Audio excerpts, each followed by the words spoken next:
நல்லா இருக்குண்ணா. ஜிவி எப்படி நடிச்சிருக்காரு? சூப்பரா ஆக்டிங் எல்லாம் சூப்பரா இருக்கு. பிஜிஎம் நல்லா இருக்கு. ஃபர்ஸ்ட் ஹாஃப் ஃபர்ஸ்ட் ஹாஃப் கொஞ்சம் ஸ்லோவா போகுது. செகண்ட் ஹாஃப் பரவாயில்ல நல்லா இருக்கு. பரவாயில்ல. சாங்ஸ் எல்லாம் இருக்கு. சாங்ஸ் எல்லாம் சுமாரா தான் இருக்கு. இப்போ நம்ம ஏற்கனவே வந்து பார்த்த மாதிரி இந்த குட் நைட் ராயல் இருக்கு அப்படின்ற ஆமா அப்படிதானே இருக்கு. பாதி ஏற்கனவே காப்பி பண்ண மாதிரி இருக்கு ஃபர்ஸ்ட் ஹாஃப் எல்லாம். இவங்க ஐஸ்வர்யா ராஜேஷோட காம்பினேஷன் பரவாயில்ல, பெட்டரா இருக்கு. ஓகே. ஓகே, நல்லா இருக்கு. நல்லா இருக்கு சார். நல்லா லவபிள் மூவி தான். நல்லா எடுத்திருக்காங்க. லாஸ்ட் நல்லா நடிச்சிருக்காரு. அவர் காம்பினேஷன் நல்லா இருக்கு.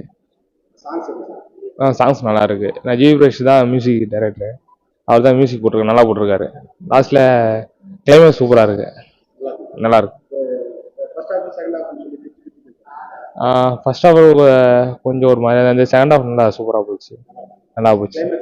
கிளைமேக்ஸ் நல்லா சூப்பராக இருந்தது. அந்த லவ் நல்லா இருந்தது. லவ் என்ன சொல்ற, அண்டர்ஸ்டாண்டிங் தான் ரெண்டு பேருக்குள்ள. ஆமாம், அண்டர்ஸ்டாண்டிங் புரிஞ்சுன்னு நடந்தது தான் மேட்ருன்ற மாதிரி. புரிஞ்சுன்னு நடந்தா ரெண்டு பேருக்குள்ள அண்டர்ஸ்டாண்டிங் விட்டு கொடுத்து இது பண்ணுறது தான் ஒரு இதாக கொடுத்துருவாங்க. ஃபேமிலி கவர் பண்ணியிருக்காங்க, நல்லா இருக்கு. போன படத்தில் எப்படி சொல்ற, ஆக்ஷன் ஃபிலிம் ரெஃபேல் கொடுத்தது நல்லா இருந்தது. ஏதோ ஒரு லவ் மூவியாக நல்லா இருந்தது. ஆமாம், ஆக்ஷன் ஃபிலிமாக இருந்தது, லவ் ஃபிலிமாக இருக்குது, அவ்வளோதான்.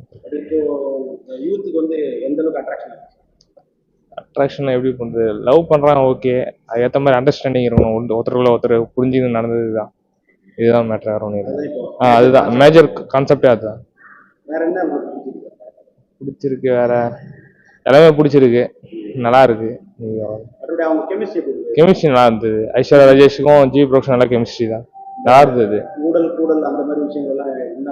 எல்லாம் நல்லா கரெக்டாக இருந்தது.